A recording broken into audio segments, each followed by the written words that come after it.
श्याम तेरे ही ताकि सोनी लगाए अपने गिरधर देना ताकि सोनी लगा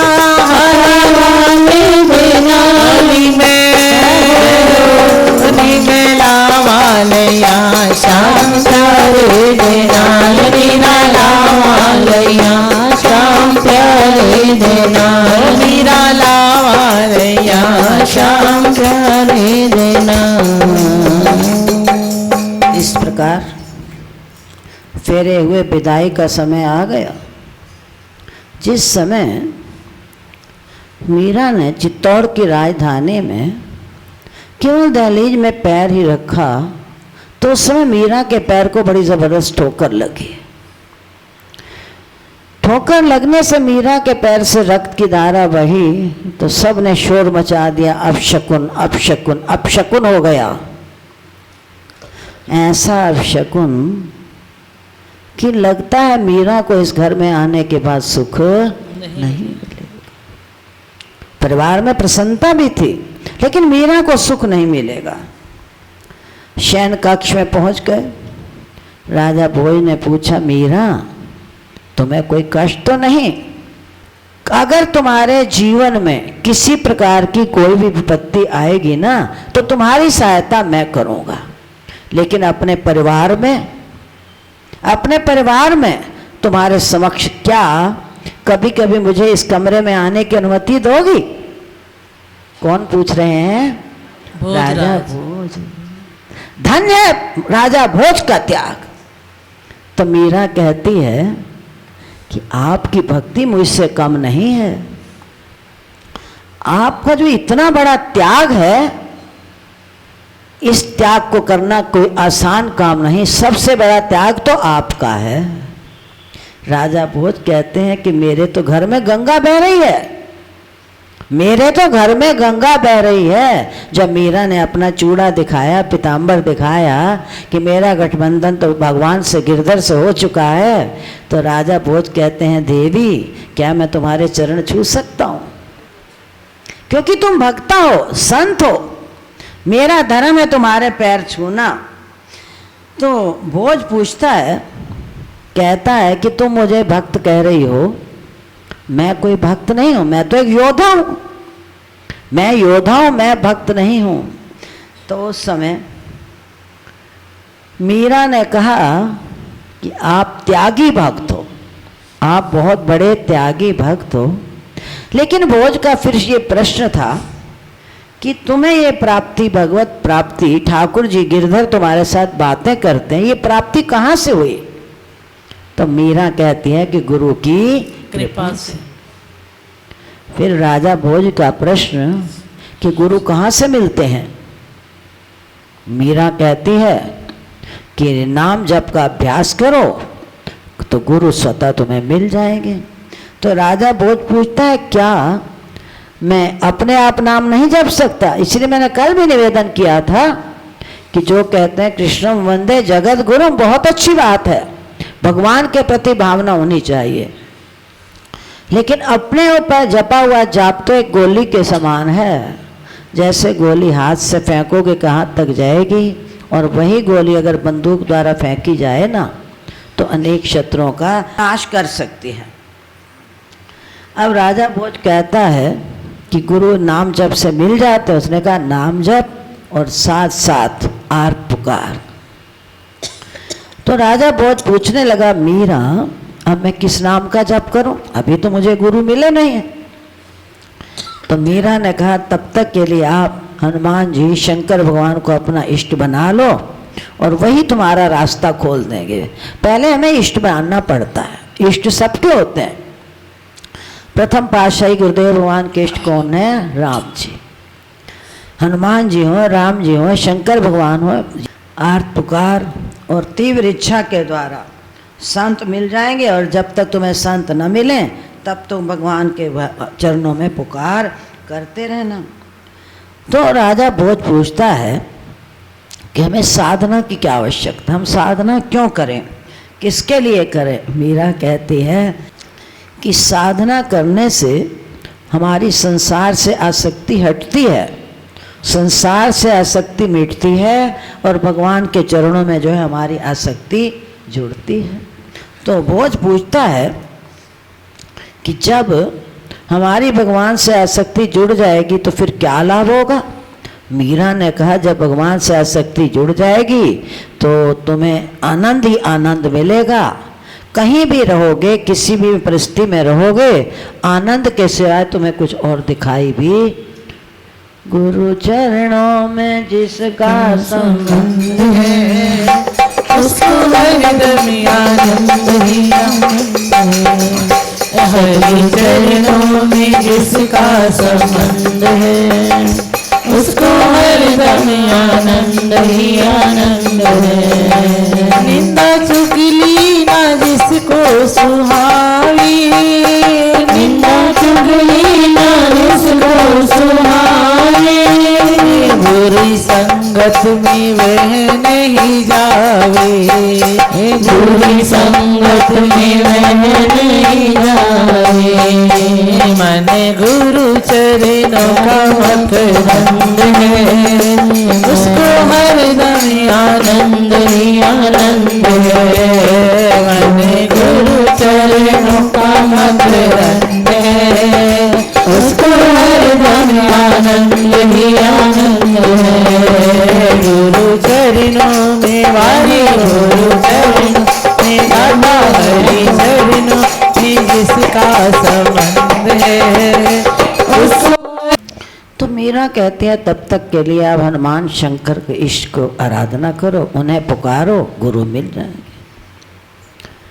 तो राजा भोज कहता है कि भले ही मेरा गिरधर से तो प्रेम नहीं हुआ, लेकिन गिरधर की जो भक्ता मीरा है ना, जब मैं शाम कुंज में मीरा की प्रार्थना को सुन रहा था तो वो मीरा के आंसू, वो मीरा की छवि अब तक मेरी आंखों से नहीं हटती है।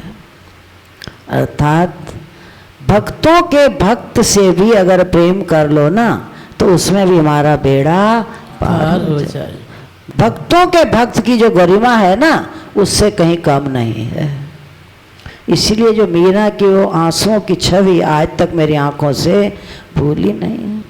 कभी कभी भोज मीरा के महल में जाता था, मीरा की आर्त पुकार कीर्तन जब सुनता था तो भोज उस समय मुग्ध होने लगा। एक दिन उदा जो थी शिकायत लेकर पहुंची कि न जाने कैसी कुलक्षणी हमारे घर में आई है, जब से ये हमारे घर में आई है न तो मेरे भाई को मैंने कभी हंसते देखा है। वो अलग कमरे में रहता है, वो अलग कमरे में रहती है। तो जाकर मीरा से कहती है, उदा मीरा की ननद थी।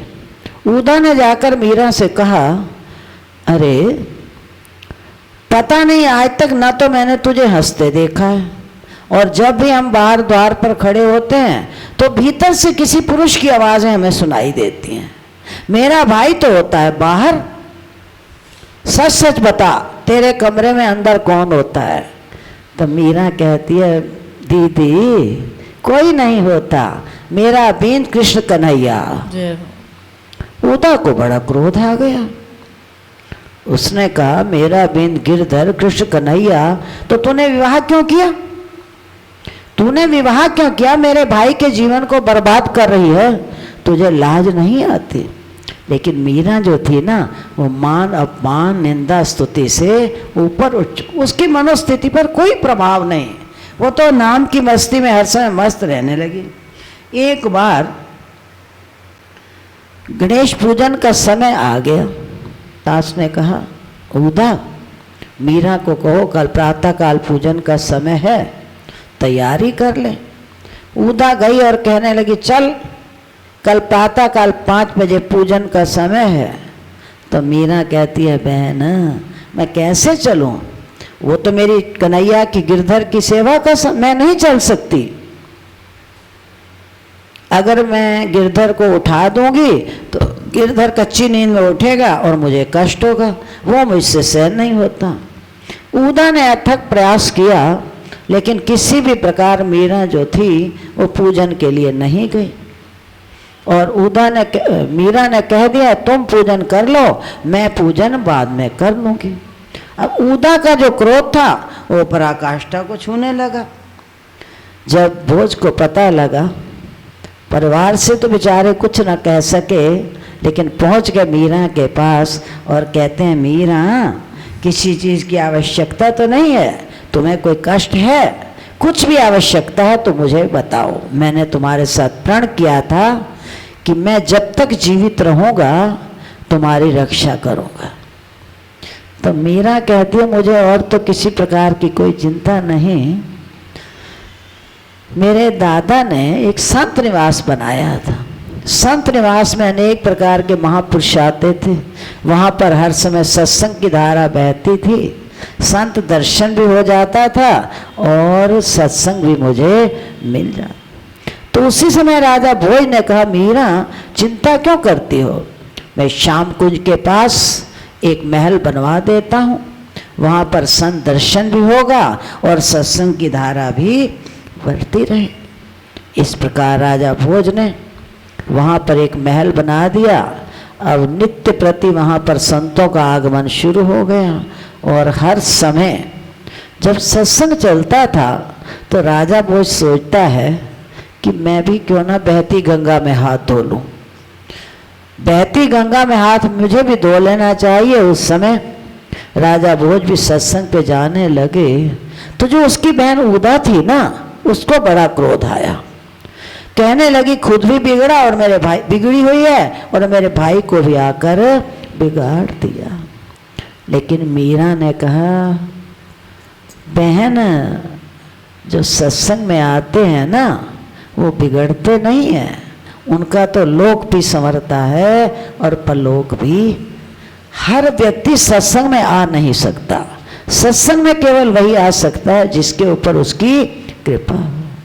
उत्तम भाग तिना दे होंदे जो चल सत्संग, भाग तिना दे होंगे जो चल सत्संग आंदे ने। उत्तम भाग तिना दे होंदे जो चल सत्संग आंदे ने। उत्तम भाग तिना दे होंगे जो चल सत्संग आंदे ने। छड़ के चाली कागा वाली हंसा जाल बनाने ने। छड़ के जाली कागा वाली हंसा चाल बनाने ने। छड़ के चाली कागा वाली हंसा जाल बनाने ने। छड़ के जाली कागा वाली हंसा चाल बनाने ने।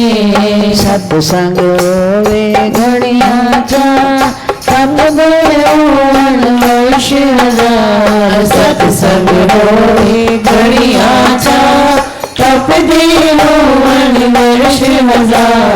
फिर भी सत्संग जय हो, फिर भी सत्संग की मतदार। आरब फरमाने ने। फिर भी सत्संग की मतदार। आरब फरमाने ने। उत्तम बात ना दे होंदे जो चल सत्संग आने ने। उत्तम भाग तिना दे होंगे जो चल सत्संग आने ने।